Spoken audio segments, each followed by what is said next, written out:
মুসলমান সময় আছে, এখানে কে কোন দল করে আমি জানি না, কিন্তু আমি জানি সব দল লোক এখানে আছে। কে আওয়ামী লীগ করে, কে বিএনপি করে, এটা আমি দেখে আসি নাই, এটা আমি দেখবো না। আমি দেখে আসছি আপনি মুসলমান, আমি মুসলমান, একমত। আর মুসলমান মুসলমানের সম্পর্ক কি? মুসলমান মায়া, আল্লাহ নবী বিশ্ব নবী মুহাম্মদ রাসূলুল্লাহ সাল্লাল্লাহু আলাইহি ওয়াসাল্লাম ঘোষণা করেন, আল মুসলিমু আকুল মুসলিম লা ইয়াজলিমুহু ওয়া লা ইয়াখদুলুহু। এ যুবক ভাইরা, পায়ে ধরে বলি, এটা আমার মূল আলোচনা নয়। আমি সর্বপ্রথম সব জায়গায় বলে আসতেছি, তোমাদের থেকে ওয়াদা নিব। আল্লাহ নবী বলে, এক মুসলমান আরেক মুসলমানের ভাই। আপনারা মুসলমান, আমি মুসলমান, আমি আপনাদের কি ভাই। আর আজকে পুলিশে ধরবো, আমি আপনাদের কি ভাই। কতক্ষণ? সব সময়, আজীবন। না না না, আমার পক্ষে বললে ভাই, আমার বিবেককে বললে দুশ্মন। ঠিক বলে, ঠিক বলে না। আমার দলের পক্ষে বললে ভাই, আমার দলের বিরুদ্ধে বললে ভাই নাই। এটা বলবে আমার নেতার পক্ষে বললে ভাই, আমার নেতার বিরুদ্ধে বললে ভাই নাই। আওয়াজ নাই। আমার দলের বিরুদ্ধে বললে হঠাৎ করে আইসা মাই। ঠিক, এটা কি মুসলমানের চরিত্র? যুবক ভাইরা, পরিষ্কার বলে যায়, যত লাফালাফি করো না কেন, কবরে গেলে তোমাকে দলের নাম জিগাইব না, কবরে গেলে জিগাইব ইসলাম নিয়ে আসছো কিনা। মুসলমান, আপনি মুসলমান, আমি মুসলমান। রাসূল বলে, এক মুসলমান আরেক মুসলমানের ভাই। কেমন ভাই? কেমন ভাই? লা ইয়াজলিমুহু, মুসলমান মুসলমানের প্রতি জুলুম করতে পারে না, মুসলমান মুসলমানকে লাঞ্ছিত করতে পারে না। কলিজা ফেটে কান্না আসে এই স্বাধীন বাংলাদেশে নির্বাচন কেন্দ্র করে দলে দলে দলের ভিতরে গ্রুপিং করে মুসলমান হয়ে মুসলমানকে আঘাত করতেছে, মুসলমান হয়ে মুসলমানকে জবাই করতেছে। এটা কোনদিন মুসলমানের চরিত্র হতে পারে না। এক মুসলমান আরেক মুসলমানের ভাই। আওয়াজ নাই ভাই, আওয়াজ নাই ভাই। যুবক ভাইরা, নির্বাচন আসতেছে, যাকে মনে চাই, যার যেখানে মনে চাই ভোট দেন। পায়ে ধরে বলে যায়, আজকে ওয়াদা করতে হবে, নির্বাচন কেন্দ্র করে, দল কেন্দ্র করে আমরা কোনদিন এই নির্বাচন কেন্দ্র করে মারামারি করবো না, কাটাকাটি করবো না, কারোর প্রতি জুলুম করবো না।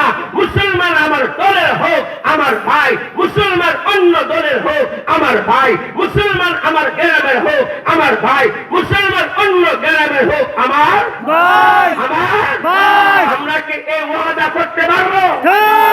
আল্লাহু আকবার বলেন, আল্লাহু আকবার, নারে তাকবীর, আল্লাহু আকবার। ইসলাম আছে যেখানে আমরা আছি সেখানে, নাই ইসলাম আছে যেখানে আমরা আছি সেখানে, ইসলাম নাই যেখানে আমরা নাই সেখানে, মারামারি যেখানে আমরা নাই সেখানে, এই সময় হাত নাড়ো না, মারামারি যেখানে আমরা নাই সেখানে, দলাদলি যেখানে আমরা নাই সেখানে, শান্তি আছে যেখানে আমরা আছি সেখানে, ভাই আছে যেখানে আমরা আছি সেখানে। আল্লাহু আকবার বলেন। আমি যদি এখন বয়ান শেষ করে দেই, কথার কথা মাফিয়া বন্ধ করে দেই, এই কথা মানতে পারেন, খোদার কসম বৎস এলাকার ঘরে ঘরে শান্তি রাজত্ব কায়েম হবে। কথা বলেন ঠিক না? আমার হায়াত কম, আমি গুরুত্ব কেটেছি আলহামদুলিল্লাহ, অনেক আছে। আপনারা তো একজন বক্তা আসতেছে, আপনাদের আকর্ষণীয় বক্তা, আমি তো হলাম সাধারণ মানুষ। এই জন্য আমি একটা আয়াত তেলাওয়াত করছি, সূরাতুত তাগাবুনের 15 নম্বর আয়াত। যে আয়াতে আল্লাহ দুইটা নিয়ামতের কথা বলছেন, দুই নিয়ামতের কথা, দূরের কথা একটাও শেষ করতে পারি কিনা আল্লাহ জানেন। মুসলমান আমার দিকে তাকান, আমি আপনাদের কি পিছনে যারা আইছে ভাই কথা বললে ভাই কি বাদাম খা? আওয়াজ নাই। ভাই কথা বললে ভাই ওদিকে টাকা, ওদিকে টাকা। এখন দেখবো যে গাল লড়া বুঝতে হবে আমার ভাই না। কথা কোন কথা মুসলমান, আল্লাহ আপনাকে আমাকে যত নিয়ামত দিয়েছেন এর মধ্যে একটি নিয়ামত হলো মাল, আরেকটি নিয়ামত হলো আওলাদ, সন্তান। কি মাল আল্লাহ নিয়ামত না? মাল দিছে কে? আল্লাহ। আওয়াজ নাই। আল্লাহ। মাল দিছে কে? আল্লাহ। সন্তান দেখে আল্লাহ। আল্লাহ কোটি কোটি নিয়ামত দিয়েছেন, এর মধ্যে গুরুত্বপূর্ণ দুইটি নিয়ামত, একটি হলো মাল, আরেকটি হলো আওলাদ। এই মাল সন্তান আল্লাহ কেন দিলেন? আমি তো মনে করি মাল আমার মনে যা চাই তা খরচ করব, যেমনে চাই এমনে কামাবো, চাঁদাবাজি করে হোক, সন্ত্রাসী করে হোক, সুদ খায়া হোক, ঘুষ খায়া হোক। বাপ মারা গেছে, ভাই বোনদের সম্পদ দখল করা হলেও আমার মাল লাগবে, মাল। আওয়াজ নাই, আওয়াজ নাই। মাল আল্লাহ এমনি দেন নাই। আল্লাহ মাল কেন দিয়েছেন? আগে আয়াতে অনুবাদটা শুন। আল্লাহ বলেন واعلموا أنما أموالكم وأولادكم فتنة। একদম খামোশ। কোরআন শরীফ তেলাওয়াত করার সময় চুপ থাকা ওয়াজিব, সেই কথা বলবেন না। চুপ থাকলে আয়াতের মর্মটা অন্তর আল্লাহ ঢুকাইয়া দিবে। সুবহানাল্লাহ। হেদায়েতের মালিক আমিন আল্লাহ। আল্লাহ আল্লাহ বলে, হে দুনিয়ার বান্দারা, জেনে রাখো নিশ্চয় তোমাদের মাল, তোমাদের সন্তান ফিতনা, পরীক্ষা। এই কথাটা মাথায় নিয়ে যান। আল্লাহ মাল দিয়েছেন পরীক্ষা করার জন্য, সন্তান দিয়েছেন পরীক্ষা করার জন্য। তার কথা আল্লাহ। এরপর আল্লাহ বলে وأن الله عنده أجر عظيم। سبحان الله। আল্লাহ বলে মাল দিয়েছি পরীক্ষা করার জন্য, সন্তান দিয়েছি পরীক্ষা করার জন্য। এ বান্দারা, তোমরা যদি দুনিয়ার জমিনে আমি আল্লাহ প্রদত্ত মানের পরীক্ষায় পাস করতে পারো, সন্তানের পরীক্ষায় পাস করতে পারো, আমি মালিক ওয়াদা করলাম এই পরীক্ষা পাশের বিনিময়ে আমি মালিক তোমাকে পরকালে মহা পুরস্কার দান করব।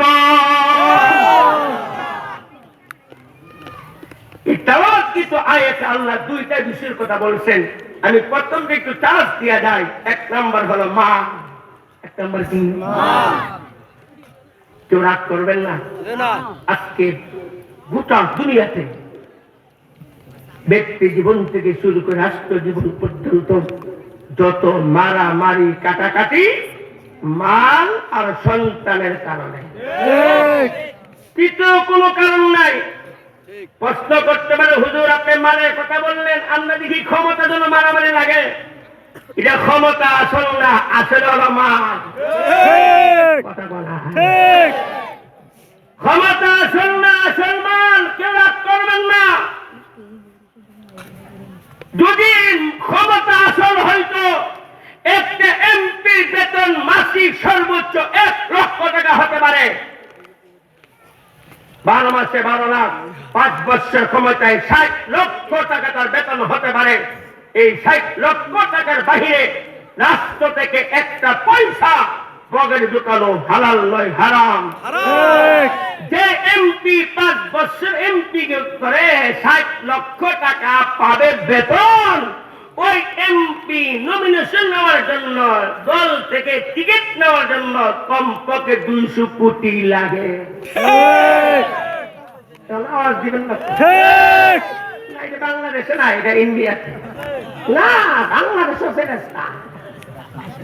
যে এমপির বেতন হবে 5 বছর 60 লাখ, ওই এমপির গাড়ির দাম 2 কোটি।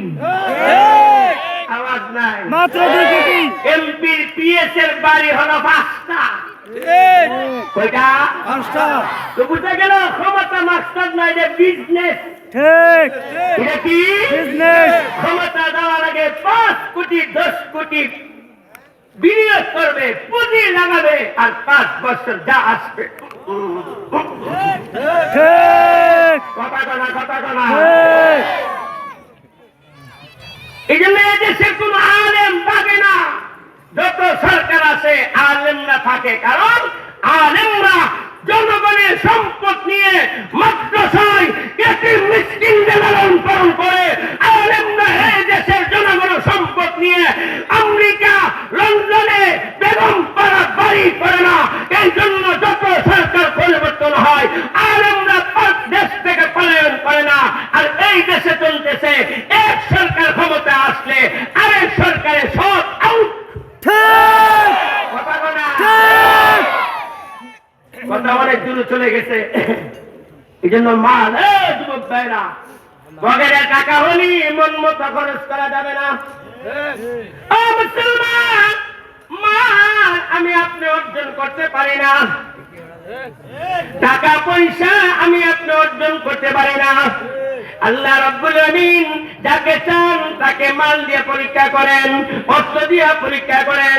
আল্লাহ যাকে চান তাকে মাল না দিয়ে পরীক্ষা করেন। দেখেন, একটা অনেক গুরুত্বপূর্ণ পয়েন্ট রয়ে গেছে, আমি যে রেখে দিলাম ভবিষ্যতে দাওয়াত পাওয়ার জন্য না। যদি আল্লাহ আনে মনে করে দিয়েন, মাল যারা পান নাই তারা হাসরের দিন চিৎকার করে বলবেন, মালিক আমাকে দুনিয়াতে গরিব বানায়া অনেক আপনি আমাকে দয়া করেছিলেন। আলহামদুলিল্লাহ। আলহামদুলিল্লাহ। 2 নম্বর নিয়ামত হলো সন্তান। সন্তান। আওয়াজ দেন কি? সন্তান। মুসলমান ভাইয়েরা, এই সন্তান আল্লাহ দিয়েছেন মন মতো শিক্ষা দেওয়ার জন্য নয়, মন মতো খাওয়াইয়া ফার্মের মুরগির মতো মোটা বানানোর জন্য নয়। এই সন্তান আল্লাহ দিয়েছেন বিবাহ করলে সন্তান হবে না, স্বামী স্ত্রী হলেই সন্তান হবে না। আল্লাহ যাকে চান সন্তান দিয়ে পরীক্ষা করেন, আল্লাহ যাকে চান সন্তান না দিয়ে পরীক্ষা করেন। আল্লাহ যাকে চান ছেলেও দেন মেয়েও দেন পরীক্ষা করেন। আল্লাহ যাকে চান শুধু ছেলে দিয়ে পরীক্ষা করেন, মেয়ে দেন না। আল্লাহ যাকে চান শুধু মেয়ে দেন, ছেলে দেন না। আল্লাহ শুধু মেয়ে দিয়ে পরীক্ষা করে। কথা বলেন। তাহলে বলুন তো সন্তান দেওয়ার মালিককে? আল্লাহ। সবকিছু করার মালিককে? আল্লাহ। লা ইলাহা ইল্লাল্লাহ, লা ইলাহা ইল্লাল্লাহ, লা ইলাহা ইল্লাল্লাহ, লা ইলাহা ইল্লাল্লাহ। হায়াতের মালিককে? আল্লাহ। ইজ্জতের মালিক আল্লাহ। ছেড়ে দেওয়ার মালিক আল্লাহ। মেয়ে দেওয়ার মালিক আল্লাহ। আল্লাহ তাআলা একক অসীম সদা বিরাজমান, নাই যে তাহার কোন শরীক, সর্বশক্তিমান সমকক্ষ প্রতিদ্বন্দ্বী, নাই যে কোন তার আদি অন্ত সবই তিনি আল্লাহু আকবার।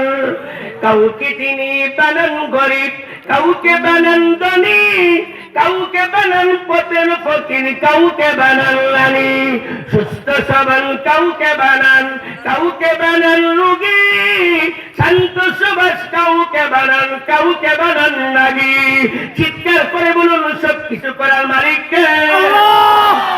জোরে বলুন আল্লাহ। আল্লাহু লা ইলাহা ইল্লাল্লাহ। মুসলমান, আল্লাহ আপনাকে আমাকে সন্তান দিয়েছেন পরীক্ষা করার জন্য। ঠিক। সন্তান হলে যেমন গর্বের বিষয়, নয়। দেখেন না, যার পোলা মাইয়া বেশি আরেক ভাইয়ের পোলা মাইয়া নাই, এদের ভাব লো। ঠিক। যার পোলা 5টা 7টা 5টা স্বাস্থ্য রেখে দেখবেন হের কথাবার্তার মোড স্টাইল। বিভিন্ন। ঠিক। আমার সিনেস বেটা, আমার ঘরে 7টা লাঠি আছে। ঠিক। এই মুসলমান, আল্লাহ সন্তান দিয়েছেন গর্ব করার জন্য নয়। নয়। সন্তান দিয়েছে অহংকার করার জন্য নয়। যার সন্তান যত বেশি তার পরকালে পরীক্ষাও তত বেশি হবে। আজকে আমাদের সন্তান কেন লাঞ্ছিত হচ্ছে, আমাদের সন্তান কেন নিশাখোর হচ্ছে, আজকে যুব সমাজ কেন ধ্বংস হচ্ছে, যুবতীরা কেন ধ্বংস হচ্ছে? ও মুসলমান, সারা বাংলাদেশে একটা মহামারী চলতেছে। সে মহামারী হলো, বলবো, বলেন। বিবাহ করার পরই সন্তান মাকে চিনে না, বাবাকে চিনে না। ঠিক। বসন্ত কোকিল বউ পাইয়া মায়ের খবর রাখে না, বাবার খবর রাখে না। ম্যাডামের খবর রাখে। কত বাবা ভিক্ষা করে জীবন যাপন করতেছে, কত মা ভিক্ষা করে জীবন যাপন করতেছে। ঠিক। এই জন্য মুরব্বীরা রাগ করবেন না। আমার প্রশ্ন হলো, আপনার সন্তান কেন আপনার কথা শুনে না? কারণ হলো, আপনি যেমন সন্তানের কাছে খেদমত পাও না, আপনি সন্তানকে লালন পালন করেছেন, এই জন্য আপনার বৃদ্ধ বয়সে সন্তান কাছে আপনি খেদমত পাও না। ঠিক তেমনি ভাবে আপনার আমার কাছে আপনার আমার সন্তানেরও পাওনা ছিল। ঠিক।